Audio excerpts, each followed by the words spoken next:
Hello everyone, this is Mr. Slomka. Today what I wanted to do is I wanted to talk to you a little bit about financial planning, goals, and values. So let's get started.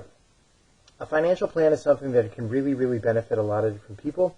It can keep you organized. It can also help you kind of reach some of those important things that you're trying to reach for in your life, whether that might be buying a car or paying for yourself to go to college or building your first home or getting your engagement ring.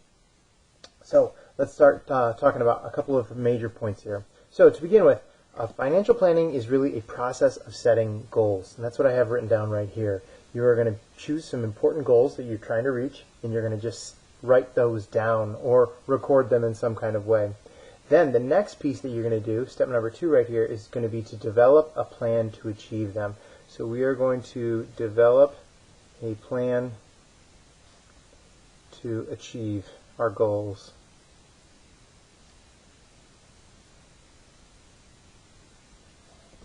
Okay, so that means you're going to try to work your way through those steps and probably work your way backwards. You have an idea about what your goal is or what your end result needs to be, and then you're going to try to develop that plan. Step number 3 right here is going to be putting the plan into action.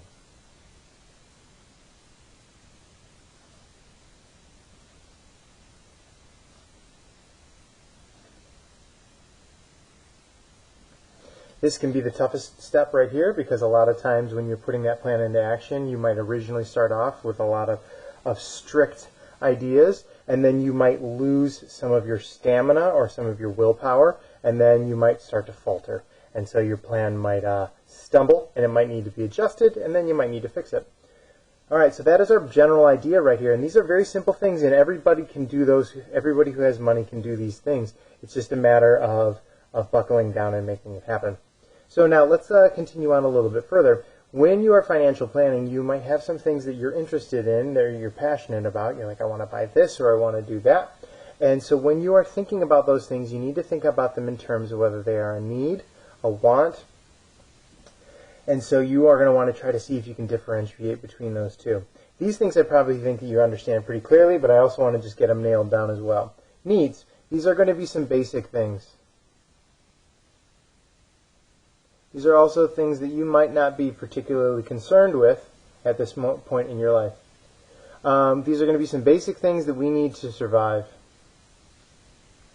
And the reason why I say that you might not be too concerned with them is probably because you probably have an adult in your life that is taking care of these for you.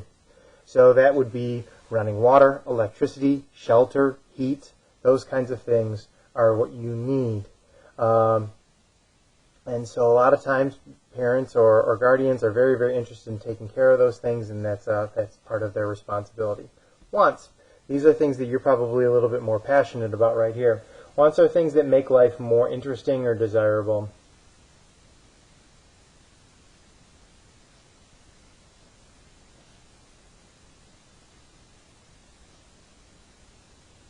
You certainly don't need to have them in your life, but they really kind of replenish your soul and give you that happiness that is important on a daily basis. So they might be things like a hobby or a passion or just things that you find to be intriguing to you. A lot of the times the things that we want and the things that we need are determined by our values, and how strongly we stress both of them is going to be determined by our values. So a value is going to be a strong influence in your life.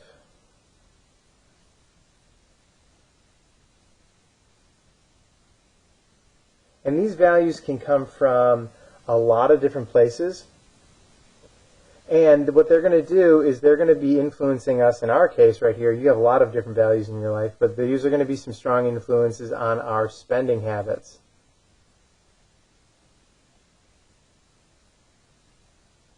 Okay, so you might have some parents or some friends or maybe some influencers on social media that kind of give you some guidance, and you might follow their guidance, and they are going to be also giving you those values. Let's get a couple of those written down as well. Influences of your values. So some places that you're going to be getting that information from. Family. Family should really be in priority one, and hopefully you've spoken to your family a little bit about finances in the past, but maybe you might need to do that a little bit more. Other places you can get some strong influences are from friends. Family and friends are really great places. Some secondary places, hopefully, that you're getting some of your values from would be maybe your teachers. And when I say teachers, I don't just mean your academics teachers at Stony Creek High School, but rather anybody in your life that might serve as a teacher to you. So maybe you have an uncle or an aunt or another adult or a neighbor that kind of teaches you lots of different things about your life. Those count as well. Some other ones that we have: religion. If you are a member of a religious group or any other kind of large-scale organization. And then media. And that includes things like social media as well. And so I tried to list these in the ones that I think that are probably the most important and critical to the ones that are maybe the least important and critical. You might disagree with my order right there, but I do believe that that would be a good way to go. We're going to be spending some more time talking about and nailing down your values when we work on our next couple pieces. Okay, so now once you're working on your financial plan, as we stated earlier, it's a process of setting goals. And so when you are working on your goals, this is going to be our next piece that we're going to talk about. Goals are something to aim for.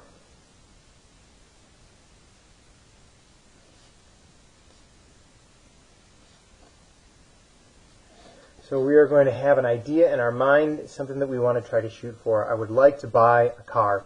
I would like to build my own PC, something like that. When you are setting up your goals, not only are you going to differentiate your goals between a goal that is a need and a goal that is a want, but you're also going to be determining whether they are going to be a short-term goal, an intermediate goal, or a long-term goal. And so for a short-term goal, this is going to be something that you can achieve within 3 months.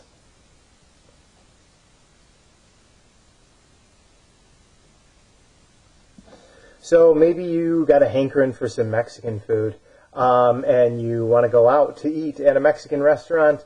You might not be able to go out tonight, but you know that might be just something that's in the back of your mind for the next couple of days. That's a short-term goal. You want to try to get out there, and you want to try to go to that restaurant and enjoy yourself. And it probably won't be too much of a hit to your bank account in order to do that. So it's something you can achieve without causing too much sacrifice. An intermediate goal. For an intermediate length goal, this is going to be a goal that is going to be something that you can achieve between 3 months to a year.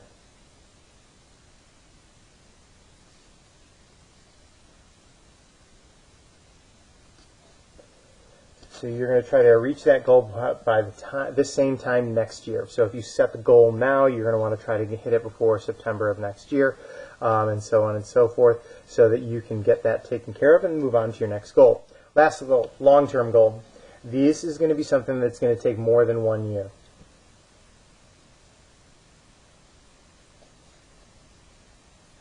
I'm using some math notation right here. This is less than. This is my less than sign, and that is less than 3 months. And this one right here is greater than. That is my greater than 1 year sign right there, because this is a long-term goal. It's going to be something that takes longer than 1 year. As I feel like as you become an adult, what happens is that you move more away from these short-term goals and you move more towards those long-term goals. As a kid, you probably still have some long-term goals, and as an adult, you still have some short-term goals. But when you are becoming more of an adult, that means that these long-term goals are going to be things that you think about on maybe a daily basis, and those short-term goals are going to be less of an issue for you. And when you're a younger person, you might be focusing more on those short-term goals, and you might have those long-term goals in the back of your mind. I have a good idea that you have things like buying a car, going to college, getting engaged. They're in your mind, but they're just not at the very forefront of your mind. As you get older, though, those roles might change. Okay, my last piece for you for today is right here, is when you want to set a goal, you want to try to make sure it is a SMART goal. And now when I say SMART goal, that is, it makes a lot of sense that you don't want to make silly decisions, but also SMART is an acronym that we're going to be using right here that's going to help us with our goals right here. So SMART goal, when I say that you want to set these goals or make these goals, you want to make sure that your goal is specific. So you have a specific goal in mind with a specific dollar amount down to the penny that you are looking to achieve. So if you're just thinking to yourself, I'm going to buy a new car, that's not really great, because there are cars that are $100,000 and there's cars that are $500. So you need to try to make sure it is as specific as possible. So you can move from I'm going to buy a car to I'm going to buy a car that's less than $10,000, and more specific than that, I'm going to buy a car that is $5,800, which means you've probably narrowed it down to 1 or 2 cars. Next, you want to make sure it is a measurable goal.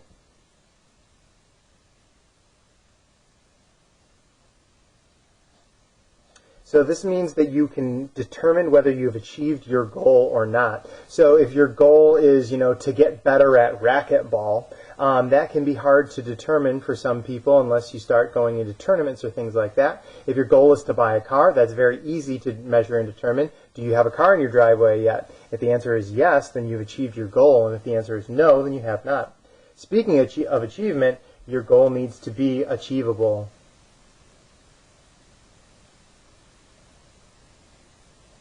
And that is achievable for you. So it is okay if sometimes some people tell you with your goal that that is impossible. If you believe that it is achievable and you have the good plan to go with it, then that can be your own personal choice right there. So this is going to be something that you can reach in the end. So if your goal is a little too far-fetched, I'm going to be richer than Jeff Bezos one day, that might be not so achievable. So you might want to try to maybe narrow down your goal, or maybe switch to an intermediate goal or a short-term goal.